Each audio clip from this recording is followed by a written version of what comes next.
What's poppin'? It's your boy Moses, aka Nomo, chilling right here inside the Lit Outlet Studio with another episode of Brown Militia Podcast. I got three very special co-hosts in the building. I got Mr.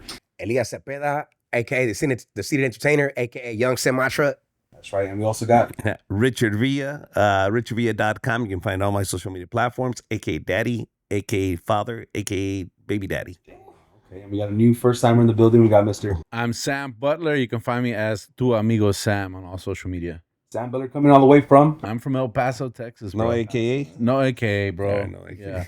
Yeah. I'm keeping up the white image as well, you know. Like, It's Texas, boy. I'm Texas. I'm trying to stay out of trouble, you know, like. He's a Texas boy. Just a Texas boy. Yeah. All right, today's first video, we got Dr. Phil talking to some guy in a suit. So you're telling me that DHS has acknowledged that Venezuela, for example, is emptying their prisons and their rehabilitation centers with the understanding you get out if you leave here and go to the United States. Yes. And DHS has, in writing, said, we know that's happening. We know they're coming here. We're processing them in and have no idea where they are. Correct. Telling them that the Department of Homeland Security is well aware that Venezuela, a known enemy to the United States, is sending its prisoners to America and releasing them only if they promise to come and migrate to America. What do you guys think about that? I didn't even know they were a known enemy of the United States. This is not something new. It's a communist country, bro. Australia was built by prisoners. Yeah. That's it. It's built by prisoners. So this has been going on for years. The thing about Australia is that England used to send its prisoners and just abandon them in an island, which was Australia, and they became their own country, right? Yes, they used to build a city and their own rules and all that stuff. But like, also, who are we talking about here? Who's this guy saying these things? Do you know what I mean? I could say things like that too. I could say crazy things like Donald Trump's like, they eat their dogs, they eat their cats, They're eating their dogs. They eat the fence. It could have been one guy, you know what I mean? It could have been one guy that got released from prison. He decided, well, I'm gonna go to the U.S. Yeah. Or And then I'm they ran with hungry, it. you know, like I'm just really hungry right now, and Exactly. and at least it's not like those guys that were out in the snowstorm and they ate their friends. You know, they're like, if I got to choose between eating my friend And going to the US. and eating a cat, I'm going to eat a cat. You know, it's just that like- is true. Depends on how your friends is looking, because if they're looking a little fluffy, I might get a little burger one time. Listen, if You start a grease fire, bro. If Venezuela was amazing right now, their situation was great. Think anybody would want to leave? No, they'd Nope. stay there. The people are leaving people because Venezuela has gone to shit, yeah. and they're fleeing that country. You know what I mean? So It's an where exodus. are they gonna go? Where are they gonna go? They're gonna come here, the land of milk and honey. Our parents came here, and don't you think they were talking about our parents back in the 70s and 80s the same way? I could just see the prisoners from the prisoners' point of view too. They're like, "Look, we'll let you out, but you got to leave to the United States." They're going like, "Did I just win the lottery? What the fuck's going on?" Yeah. Like, I gotta go and then go to the better place. Yeah, it's not like Yeah. Australia where they're like, "You're gonna go to a barren wasteland where there's nothing." They're like, "Dude, you gotta go, but you gotta go to the U.S." And they're like, "I don't even have to marry someone for that. That's amazing." You know, You mean I can do the criminal acts over there too? Yeah. Oh my God. That's crazy. I get to rob good shit. What are you talking about? You know, like There's nothing to rob here. There's nothing to rob. Finally. Everyone here lives in a border state, right? California and Yeah. Texas. Are you running into Venezuelans out here? I haven't seen one yet. You haven't seen Venezuelans? some women. There's a huge Venezuelan community out here. Like freshly off the border, fresh off the Oh border. yeah, dude. And I'm in El Paso, which is like the biggest border city in the United States. Okay, what are these Venezuelans doing? Are they They're getting $500 from the government, a cell phone, and a plane ticket to wherever their family lives.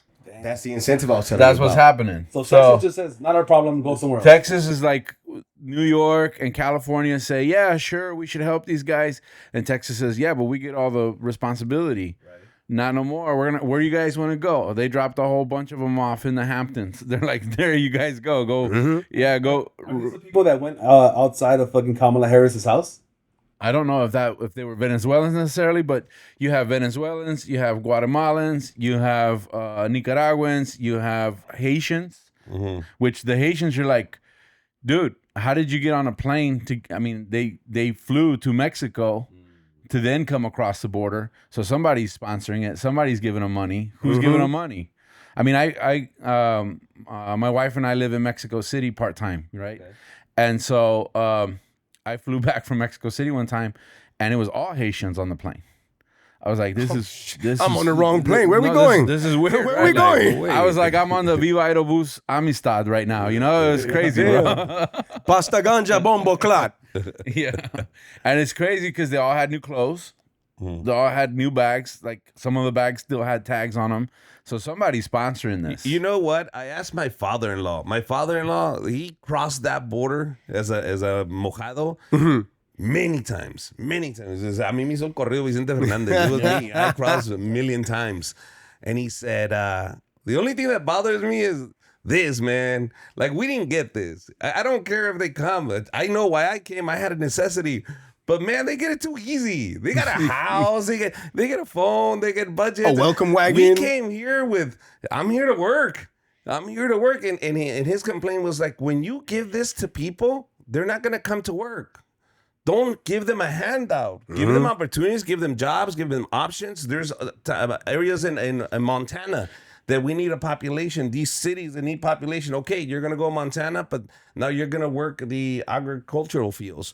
Give them a job. For like 10 years. Yes, but don't give them money. Yeah. That's his whole argument. He's like, nobody gave us nothing, so we had to fight for it. And look, we made it happen because we had to fight for it. When you give somebody like that, you give them an apartment already. You give them a banking account right now, you're just making them... Well, and even more than that, you're giving them a green card, which means that they're legally here, which means that they are working and competing for the same jobs that anybody else is competing for, which is cool. If they can outwork you, if a guy from a third world country can take your job, then you might not deserve that job.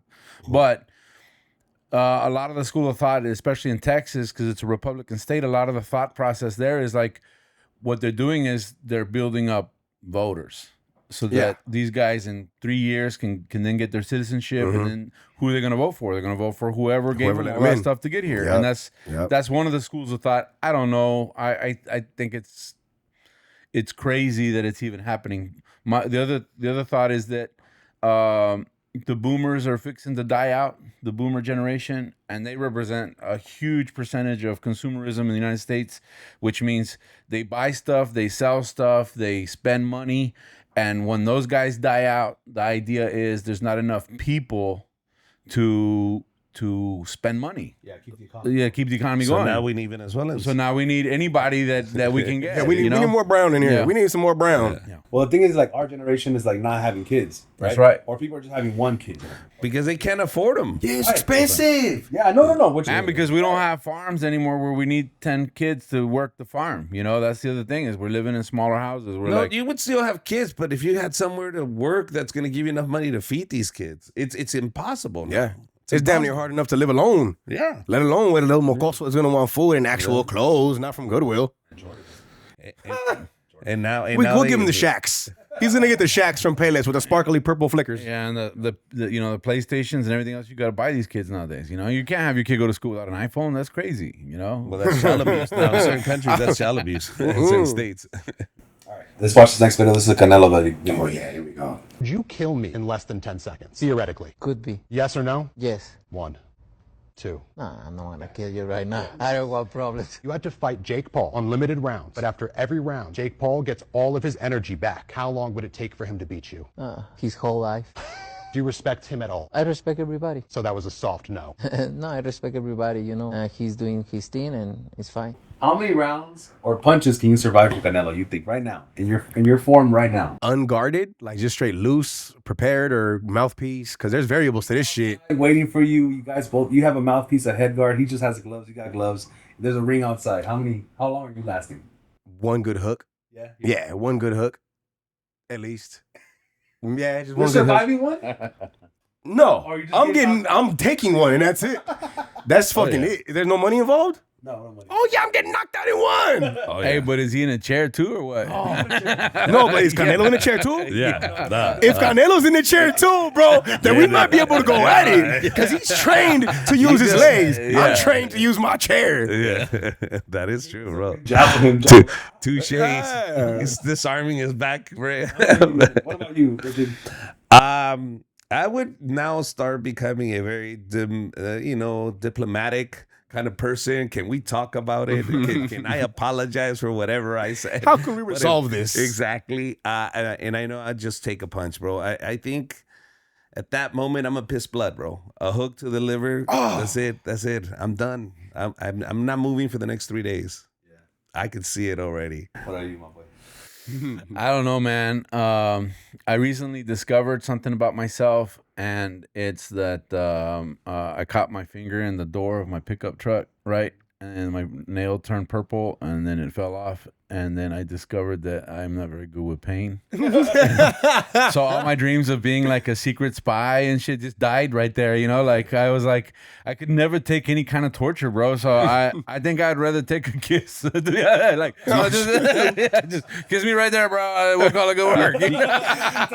Oh shit! I'll tell you this. I've heard that women take pain a lot better than men. And and they're designed for that just because they give birth. And that they explains have to the spanking. Yeah, that explains. You would nominate your wife, Logan. Probably, babe, knowing that you can take pain more than I can, and you wanted to meet Canelo. Congratulations. I love Canelo. Hey, bro. you I can love punch her, Canelo. but you gotta punch her in the fupa, bro. You know, because that's where they take all the pain when they have babies. You know, That's crazy. I think I could take 2 punches, dog. 2 punches. Shut the hell up. You ever seen those things that boxers wear? They put around to practice. I feel like I got a natural one right here. Yeah, so I'll take a good one right here. What about to the chin? To the chin, dog. No, To the chin. he's breaking that You chin. always have to remember that Canelo looks huge on TV, but he's like what, 5'6", Don't matter, 130 man. pounds. But these are men that are trained boxers and trained how to shift momentum. Are this big? Exactly. Look at me. Big. Exactly. A bullet is this big, bro.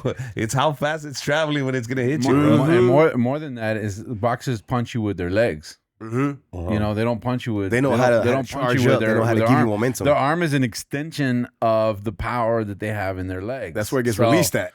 Yeah. So if that guy is super efficient in mechanical advantage, you know, engineering, the guy is using every part of his body to punch you. You know, so. I don't know, man. I think like I said, I'd probably be like, nah, man, you good, dog. I'm getting too old for this shit. You know, like. I'll take 2, dog. But look at Rob Schneider. That's the OVO when you're talking. That's the OVO when you're talking. You don't know when to quit. He going back to back. He's definitely gonna Kendrick Lamar me, but I'm gonna put up a fight. A two fucking. He's knock you out and say he's not like us. He's not like us. He's not like us. Why they teach Canelo English, bro? Why they teach Canelo? No, he was so humble before. Oh yeah. Before they would talk to me like, hey, fuck you, Canelo, and he'd be like, no, don't say, no. And now this motherfucker's talking about, well, I don't know what animal beats a lion, but I'm that animal type shit. Like, let's party, motherfucker. Like, come on, now you don't fuck the boy up. The English language is just a very aggressive language. Like, this is only one way of speaking. I don't get why he gets so much hate, dude. I think the dude's pretty badass. He's worked his ass off, and if anything, he represents for us white Mexicans. So I think that's awesome. You know, like, I think the criticism he gets is that he's not fighting people we want to see him fight, right? Because at the end of the day, the WBC kind of chooses who you have to fight this guy or you drop all your belts. So he doesn't really. Hold on. Mayweather did this. A bunch of other boxers have done it. It's okay for them though. Oh, it's okay for them, but it's not okay. No, for we gotta see the Mexicans work hard, bro. Yeah, or we're not happy. Well, you know what? I say fuck you and bullshit. Yeah, that's right. That's what I'm saying. My money is my money. My family is my family. I'm gonna do what's best for me. Exactly. Fuck trying to satisfy you because tomorrow you're still gonna fucking hate me. Tomorrow you'll find some other shit to talk about me, and now I'm in the shit again. And when I'm retired and don't have any other income, you're not gonna be there saying, "Hey, let me help you out." Exactly. Yeah. So I think he's doing the right thing. And he been through it too. Like, didn't they kidnap his brother? Didn't the cartel do something? Like, come on now, ain't nobody over here been through some shit like that. Like, he's had to go through different adversities than other people have. That's why he moved from. So he fights differently now. Like, that changes demeanor completely. Like, he's fighting for a whole different cause now. You know what I don't like about boxing is how, like, when a black or a white person fights a Mexican boxer, they get to come out in the whole Mexican mariachi shit. Have you noticed that? Mayweather Came out with a mariachi hat. They used to call him the Mexican assassin. Like, why are they allowed to do To that? appropriate other cultures. Yeah, Right. when as they walk in the ring in a disrespectful manner. Yeah. At that's that. fucked up. Fool. Like, no one ever says shit. No one comes to defend us when someone wears our colors and shit. That's why I loved when Tyson was fighting. He would come out with a towel, like he cut a hole in the top of a towel. He'd come out. Yeah, but Tyson was gonna give you something that nobody's ever given Yeah. you. It was a fucking knockout in 2 The seconds. one guy I can say that wore Mexican colors in the right motherfucking way was Sugar Shane Mosley, right? He had his like Mexican trunks because he had a real deep respect for Mexicanos, and he would come the way he did that was different. The other people were coming out as like, this is my target. This is, like I said, Floyd Mayweather was labeled the Mexican assassin. And just recently, I saw a clip on Instagram where he went to Mexico and they had a whole mariachi band playing for him. I was like, Yeah, he had Natalia ¿Se Cano olvidaron? walking him Like, did y'all up. forget? Yeah. I think it was the punctuation, because when you say the Mexican assassin, it sounds like he's Mexican and he assassinates. But if you put a comma in there, it's like the guy who assassinates Mexicans. That's the deal. But I don't know, man. I think that the appropriation of cultures is something that's been going on for a long time, and we're just now getting woke to it. Yeah, but at the same time, shit, you want to wear my flag? You want to celebrate me? That's fine. You're catering to me. You're pandering to me. That's what they're really doing. That's what he was doing. Why didn't he come out with Kendrick Lamar out in Mexico City? He came out with Natalia Cano. Why? He's pandering to his public. That's it. It's showmanship. It's showmanship. That's all he's doing. Is he knows that there's a big Mexican market out there and they want to cash in on Gael Garcia Bernal and Diego Luna with the Emmys. They did the whole presentation in English. Spanish. Yeah. Why? And they even said it because you need more ratings. Yeah. So they're pandering to the Latino market. They now see that the Brown does move the needle. And if I'm Mayweather, I got to make sure that the Brown doesn't leave me, because that means that these Mexicans are not going to come see me anymore. Yeah. I got to pander. And that's a big ticket loss. Yeah, exactly. That's a big. We're one of the biggest Latinos are one of the biggest fans of boxing in the United States. Vegas. And I think these things have come about in the last 10 years, because 10 years ago we were like, why don't they ever consider us for anything? Why do they always talk shit about Mexicans? Remember, the strength is in numbers. Venezuelan and Mexicans, for Americans, they don't give a shit. They're all Mexican. Yeah. You understand? They all look Latino. They're just We're all talking Latino. Mexicans. Yeah. We all look Venezuelan. Anything south understand? of the border is Mexico. To That's white it people. for them. So in the number, when we say the Latino ticket, they're included. And remember, all of these people are coming into this country. So at the end of the day, we're going to have to stand Together. next to each other. Like the big convoy from Honduras. Remember when all of them were coming on the train? When it was a gang of people holding onto the train? That's when a lot of white folks realized, oh, they're not all Mexicans. Like before, it was just like, that's a weird talking Mexican. That's a funny talking Mexican. That Mexican got a big forehead and don't eat tortillas. But now it's like, oh no, that's a Honduras. Oh no, that's a Salvadoreño. Like that's the Machete boys. Like, man, that's more of us. Something like that. Something like that. A version of it. It depends what. Yeah. I'm working on it. I'm working on my impressions. It depends on what part of Texas, because El Paso's like Latino, man, 100%. Yeah, that's a border town. Yeah, even if you're white, you're Latino. And, okay. You got white people eating hot salsa. It's like the East LA of Texas. That's what like it if you're is. black or white, you're Chicano right there. It's the real East LA. Is what That's why he told me that outside. He goes, "It's the real East LA." I'm all like, like you were saying that El Paso is more East LA than East LA. It pretty much is. It's more. It's definitely. Here's the tip: don't go to East LA. No, I mean, El Paso takes pesos. They can pay with pesos. No shit. Yeah, right. No. Hey, look, I've been doing stand-up comedy in LA for like 12 years, right? And every time I say I'm from El Paso, the audience cheers.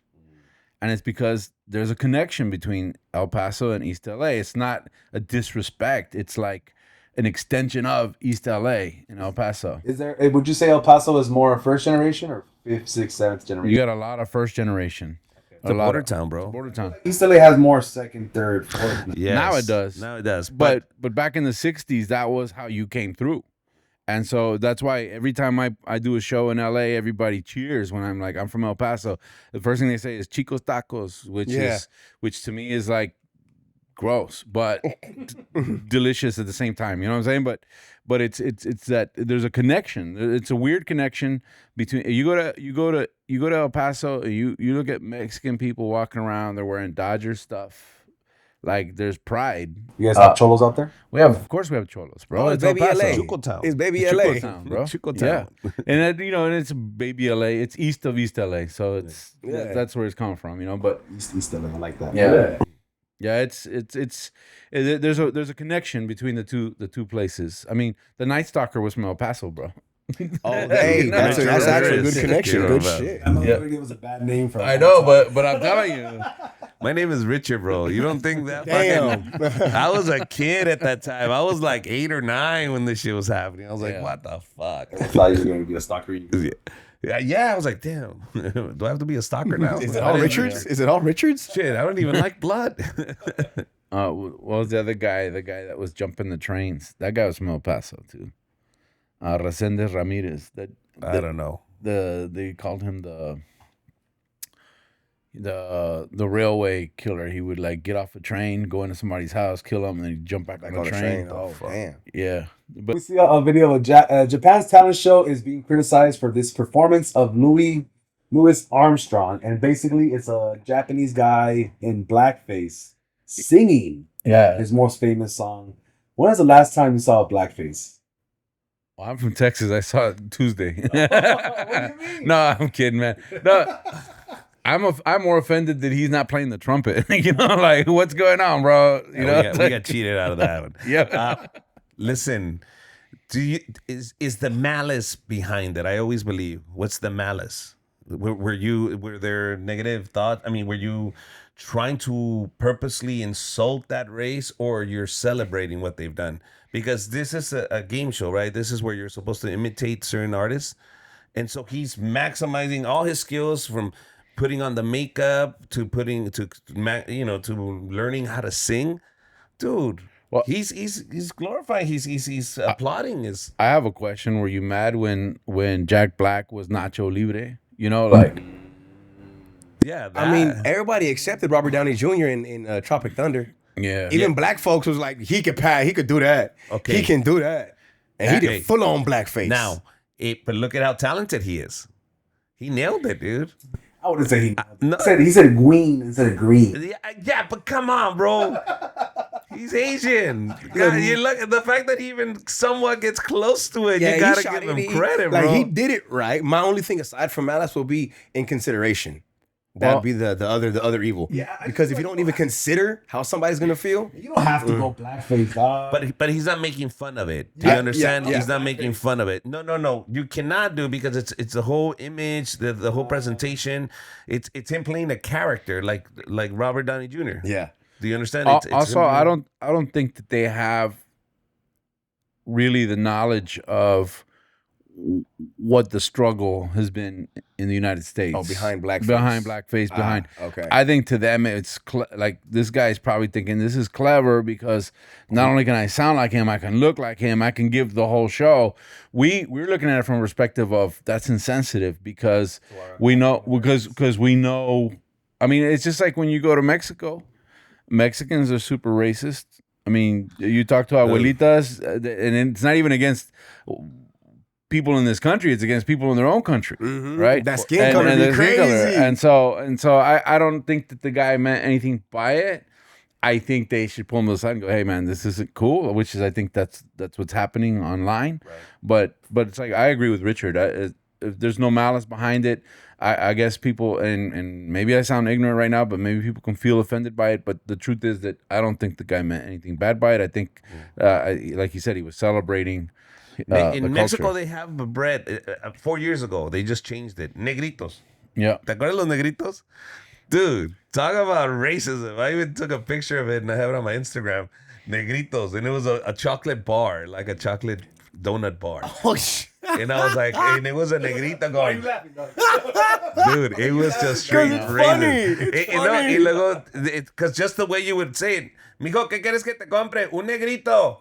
Dude, peor. Bro, Damn. ¿qué te quieres que te compre un negrito? ¿O qué compramos? Unos negritos. Tráete dos negritos. Yeah. Dude, that's racist, bro. I mean, what do we call the beetle? What do we call the scarab? The little green skin. Yeah. Pero that's racist, bro. This is not racist. That's racist. An uncle of mine recently told me that the reason we called those is because, like, saying they were like entre la mierda. and that's what like a lot of gay people were doing at the time. He told me it was like a big gay, a homosexual thing behind that. Oh, okay. Yeah. Yeah, because they go through a lot of shit. Yeah. It's like,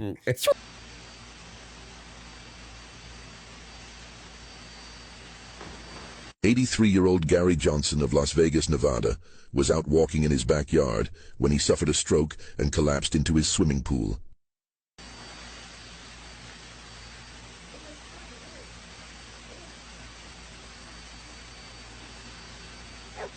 Gary's dog, Wrigley, hears the loud splash and can tell something isn't right. Wrigley barks at Gary but gets no response.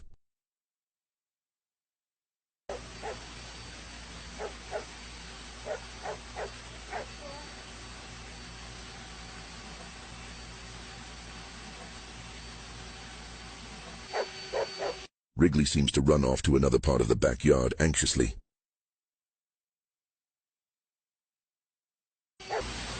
Meanwhile, in the swimming pool, Gary is beginning to lose consciousness and potentially only has mere seconds left.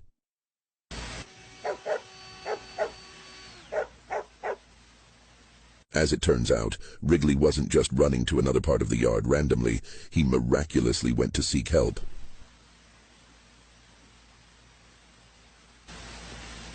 The landscaper watched Wrigley run back towards the pool and noticed the man floating in the water and ran to help.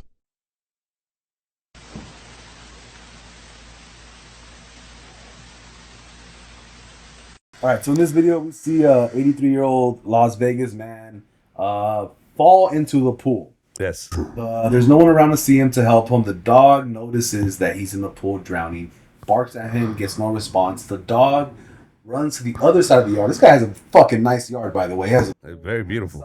grass area. Gets one of the guys cutting down the grass, barks at him. The guy follows the dog. He has the wherewithal to follow the dog and saves this old man from drowning. He was trying to eat the dog. That's why he was following him. It just so happens he ran into the old man. Yeah, he's like, saw a oh, dog. He said, come "Hey, here, it's your time now. I'm gonna eat you Lunch. now." Hey, it is lunchtime. It is lunchtime. Ya son las lonche, hombre. Ya Hey, son where las you going? lonche. Where you going? Where you going? You don't think he himself jumped in there? Because I think he's 83. He's like, you know what? Fuck it. I'm out. He was on his phone, saw fucking post, the times Yeah, of today. like, He you goes, know you know what? Fuck this. this. I'm He gone. was trying to kill himself and the dog didn't let him. I saw this video already. I saw it. It was on my feed, and I guess I'm fucked up because the whole time I thought, man, white people are very clever when it comes to naming their pets. Wrigley. That's a good name. That's a good name.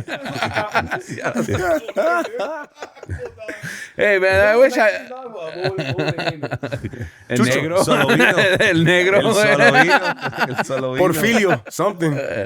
Firulais. No, but I thought I saw the video. I mean, dogs are amazing, and they say that they're like as smart as a 5-year-old, which is pretty cool. But you can see, I mean, the dog knew something was up, but.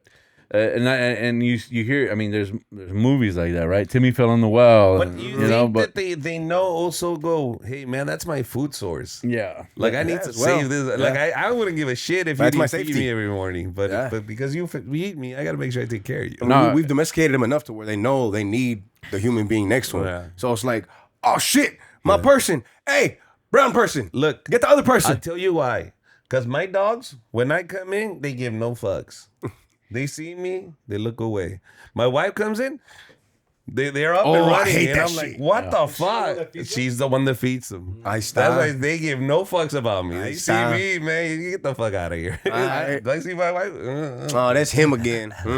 I think as comics we look at the other part of the story, like I think it's just a habit, right? And I'm thinking like the guy named his dog Wrigley. He lives in Las Vegas. Nobody's from Las Vegas, so that guy's probably from Chicago. So I'm thinking like this guy grew up in Chicago, got some retirement money. No, he ratted out the mob. Ratted out the mob. He's in the witness protection program, or maybe he was in the mob and he invested in a casino. You know, I don't know. But you start kind of and it's crazy because it had nothing to do with the story. You know, This is also why you can't let 83-year-old men drive. That is true. Take a step without falling over. Imagine. I mean, a stroke is a stroke is a stroke, and I'm surprised he didn't drown. You think he had a stroke? That's what it says. He had a stroke. I'm surprised he didn't drown. Like He was on his way to. Like It was already going out. Yeah, but he was still able to. I mean, One hand. most people, when they have a stroke, they lose 100% of the use of their body. Okay, so now, obviously the guy's well off. He's 83 years old.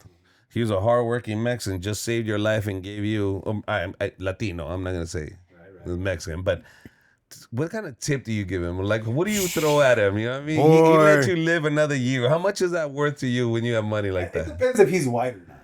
I think a white guy goes, "Oh my God, thank you, I owe you so much," and doesn't give him anything. You think white people don't give money? You like a watch or some shit. You get like a watch. Like, oh, dude, here's. I don't think he gave him anything. I don't think so either. I think the guy goes to the hospital and he forgets the guy saved his life, and I think that later on he goes, "Oh, that was great," but. People that have nice houses and have a lot of money, they're not very splendid with people. Get there by doing and if you look at like Mexicans, for example, the poorer they are, it seems like the more they give. That's right? people in general. And people in general. I mean, I was in New York City and I got a couple of slices of pizza and I ate one and I was full and I had an extra slice and I told a homeless guy, he looked like he was a Latino homeless guy, and I go, "Hey, I have this extra slice. You want it?" He goes, "Oh yeah, thanks, man." And then he grabbed the plate and he goes, "I'm hold on." And then he called over another kid, a young homeless kid. He goes, "Hey man, let's eat this slice." And he went and he had the guy heat it up for him and cut it in half. So that he goes, "We all gotta eat." Yeah. And you're looking at a guy that had absolutely nothing, right? And he probably hadn't eaten all day and he got half a slice of pizza and gave it to his buddy.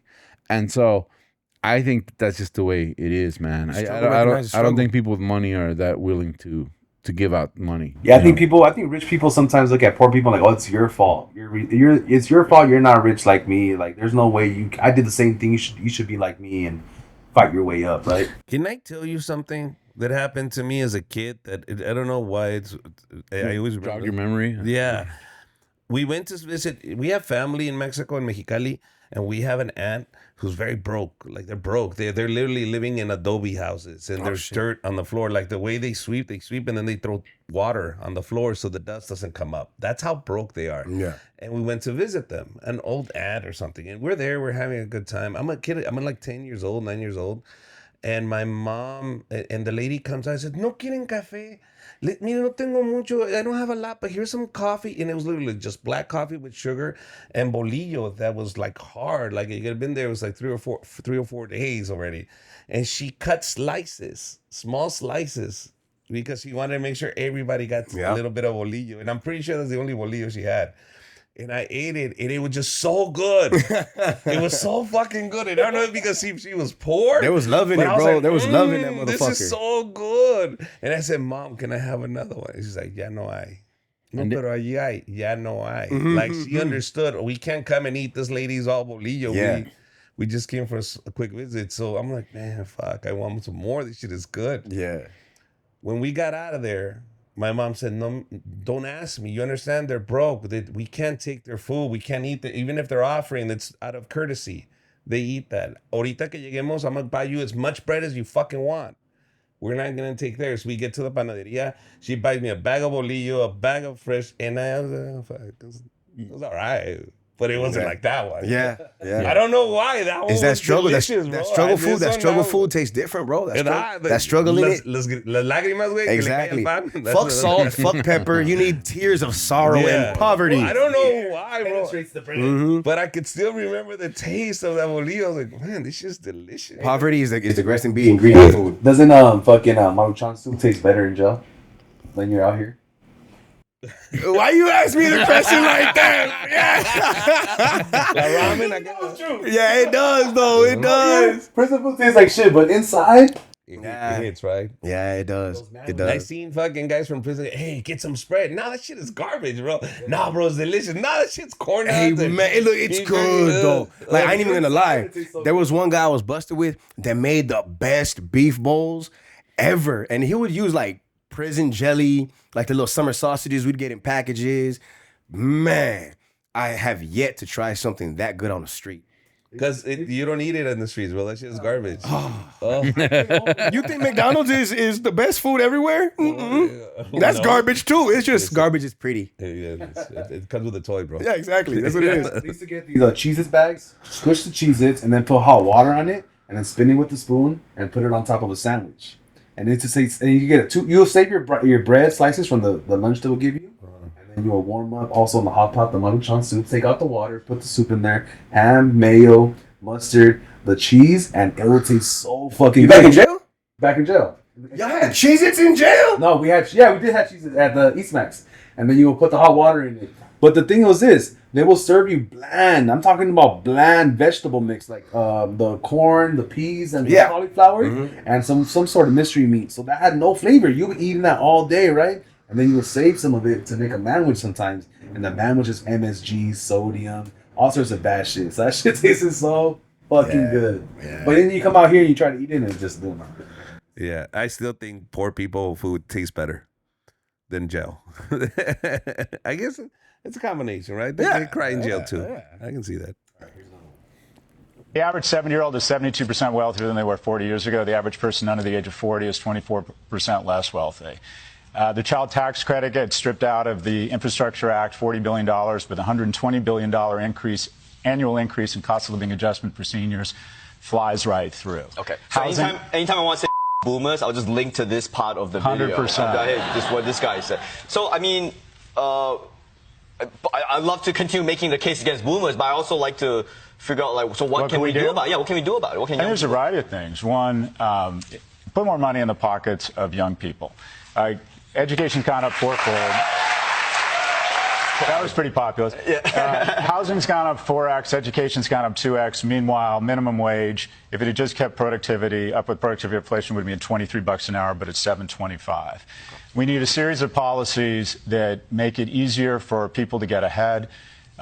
60% of people aged 30 to 34 used to have kids. Now it's 27%. They're literally opting out of America. They look up, they look down, they see prosperity everywhere, and 210 times a day they get a notification of someone vomiting their faux wealth in their face. It's no accident that we are raising a generation of the most obese, anxious, depressed, suicidal generation in history. So weak ass motherfucker. Wait, you were doing so well there with praising the young people, and you took a hard turn. I just wasn't ready for it. I'm sorry. So a video saying that raising a wealthy generation has basically stopped. 70-year-olds are 72% wealthier than they were 25 years ago. People from the age of 30 and 34 are having about 50% less kids, and it's because wherever they go, there's no money. He also said that minimum wage should be at $23 right now, but it's at $7.25. How much time we have? Because I got a lot to say. Go ahead, man. Go ahead, do your thing. No, first of all, education is a scam. I mean, honestly, you can get an education.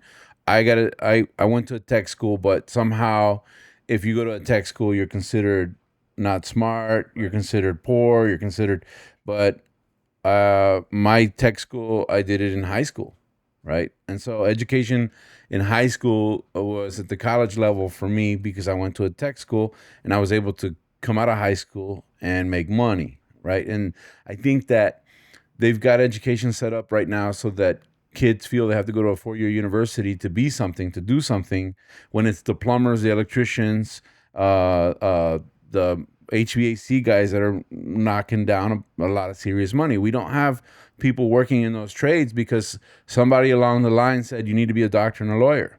You need to be you need to work in healthcare. You need to do this, which is fine. I think healthcare is great. That's another option. But there's also trade schools for healthcare. And somehow if you go to a trade school for healthcare, it's not as good as going to a 4-year university for healthcare. But what nobody's talking about is how they're talking about it, but how these kids are coming out of school with $100,000 in debt. So they're already starting on the negative. Now, if you're going to school and you're making minimum wage and you're living with your parents, that's great. But if you're a grown-ass human being, you shouldn't be going to work for minimum wage.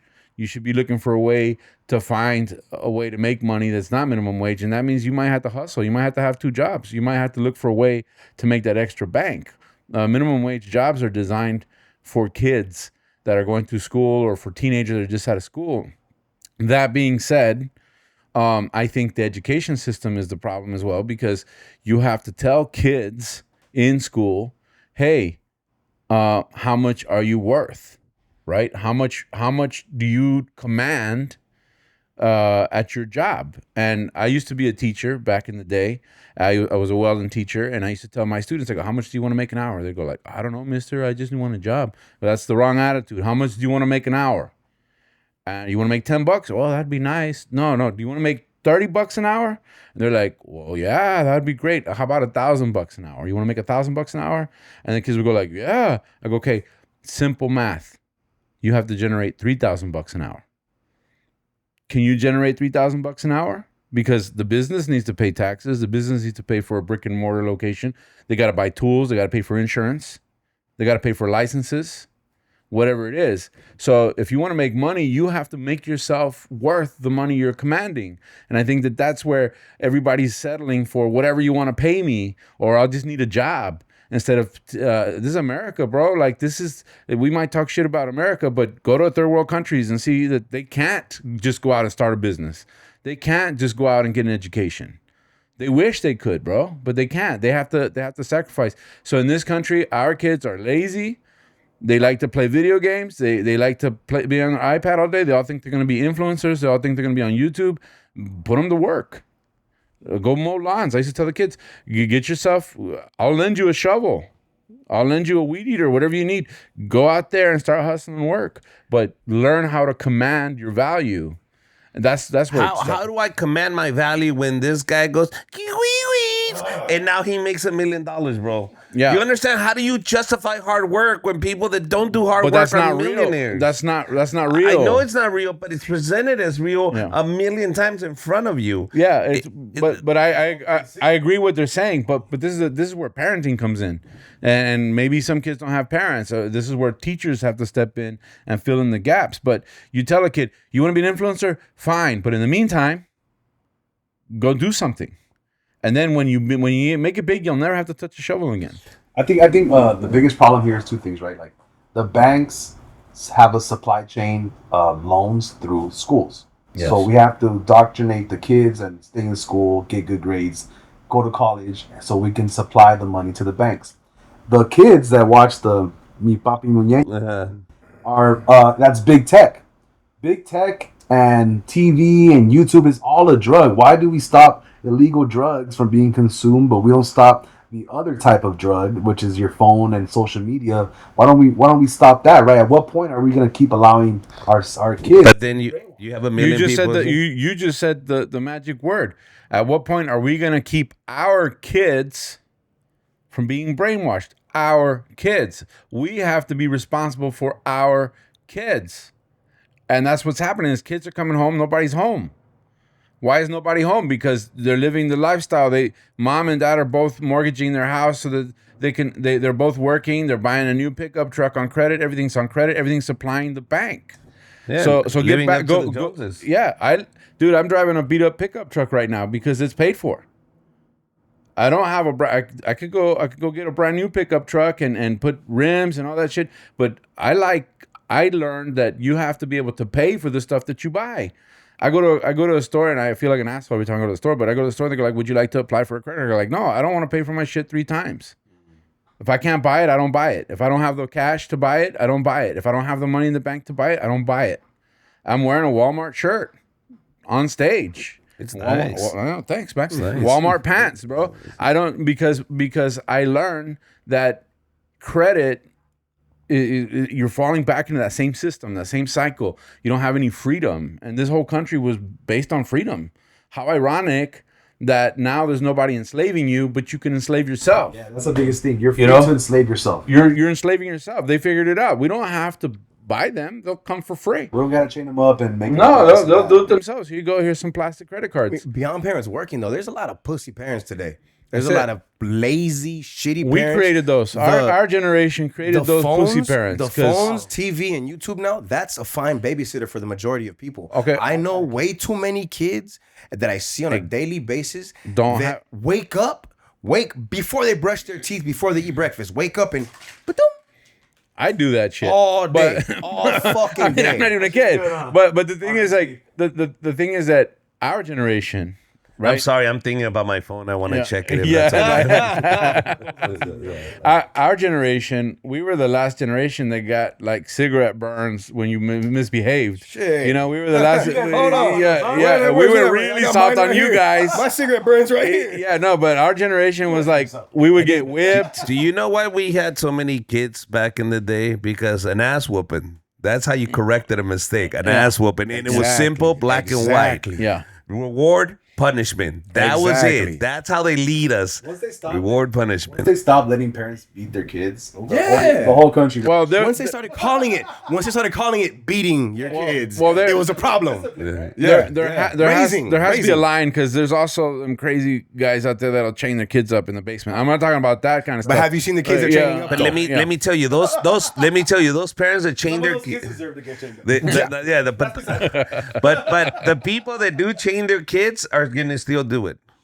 They're still doing it right now. The good stuff. Yes, but now it scared the rest of the good parents that are willing to just put a hand on them. And I know I started to realize I have two daughters. They're older. They're good kids.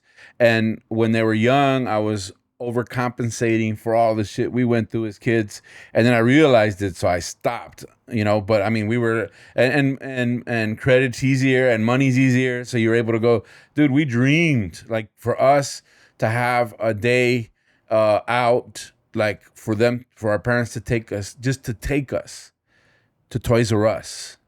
Just to take us was an event. That part, just you to know, take us. I mean, just to go, just for your parent to go, hey, mijo, let's go get you something at Toys R Us, which never happened. But if it was to have happened, the stepping through the door of Toys R Us would have been like that smell, Disneyland. Bro. Remember right? the smell? Yeah. Remember the fucking smell of all those fresh toys? And when my kids were little, we spent every weekend there.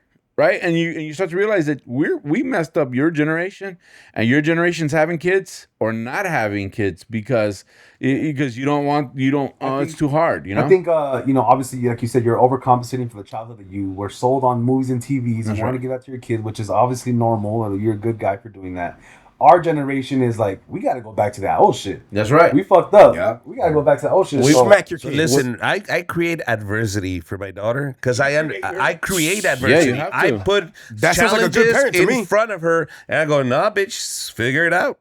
Like I have to do that because I understand that I'm giving her a life where it's privilege, where she understands all I have to do is ask, and she'll tell me, "But you can buy it." Yeah, I can buy it, but it's my money. Yeah. Like you buy it with your money, and so I create moments. My sons are like, how come you don't do the dishes? I'm like, because you got to do it. Exactly. Yeah. I bought the dishes, and the food that went on the dishes. Then he goes, I just did the dishes yesterday. I'm like, they keep showing up. Yeah. Did you eat today? You know, like, have you heard that analogy of the cocoon? That there was a guy that was watching a cocoon, a caterpillar spun a cocoon, and he got into a cocoon, and he kept watching this cocoon. He kept watching it, and when it turned into a butterfly, he saw that the butterfly was ready to hatch out of the cocoon, and he felt sorry for it, so he got a razor and he split it open, and the butterfly came out and dropped to the floor and died, because that butterfly needed that struggle to build up the wing strength to fly. And so sometimes we do things to help our kids that we think we're doing something good for them. Trying to be nice, and that's what they're those butterflies. You're hindering them. Don't fly right now, and it's because our generation created millennials. Like we're Gen Z, Gen X. I don't even. We're Gen X. I'm an 86 baby, so I don't know where I fall. Yeah, we created millennials, and then we complained about them the whole time. And millennials now are starting to open their eyes and go, man, we're messing up the next generation. So hopefully it goes back to that. I hope education goes back to work with your hands, and I hope it goes to the point that it says, the minimum could be 0. If you're willing to work for it, they're going to make you work for it. Yeah. So what are you worth? And how do you become somebody that can command your pay?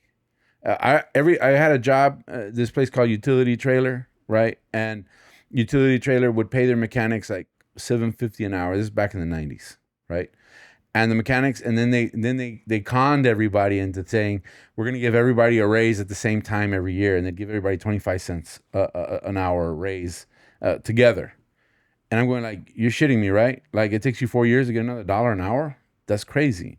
So when they hired me, they said, well, this is what the job pays. And I said, I'm sorry, but I can't live off of that. I need more. Or do you want me moonlighting? Do you want me doing other jobs? Do you need me borrowing your equipment when you're not looking because I need to go or do you want an employee that's going to be here working? Now, I didn't last there very long because they found out that I was making like $12 an hour and they were making like $7 an hour. But what I did understand was that I understood that I have to be able to command what I'm worth. And that's where we're failing our kids. We're not teaching them. Well, how can you command when you're not worth shit? That's why you have to become You shit. understand? But that's what I'm saying. But nobody wants to go through that struggle. Nobody wants to put in the work. Nope. They all want to be social media influencer, or they just feel like That it's quick just buck, lucky. that It's easy gonna buck. happen. It goes back to this though. You put adversity in front of your daughter. Yes. So that she knows that she's something. So that's where it goes back to the parents. It's the parenting. Yeah. How are you? He's here now. I am here now. Okay. Are you are parenting your kid, and your kid's gonna have an upper hand because they learned, and that's where the failure really is that we are not making our kids. Oh, my daughter is gonna eat men alive, bro. She is gonna dominate the world, bro. I could see her being president, bro. Hell yeah. Just because I'm gonna make her such a bad bitch, I got her on the 48 laws of power right now. Oh, what? Dude, You got her on the right now on the way to school. Nice. On the way to school, that maybe Nice. know the dark side of this shit. That's on my book There you stand, go. too. That's it. Get her. She's in jiu-jitsu till she's 18. So I'm raising an assassin. I want her boyfriends and husbands. She's the to next go, help me. She's the next La Colombiana. She's the next. There you go. Yep. There you go. That's what I'm That has ready. been another episode of the Brown Militia podcast. Thank you everyone for watching. Make sure you guys like, comment, subscribe, And beat your kids. yeah, make sure you beat Beat your kids. With a phone book so you can't see the marks. In the ribs. In the ribs.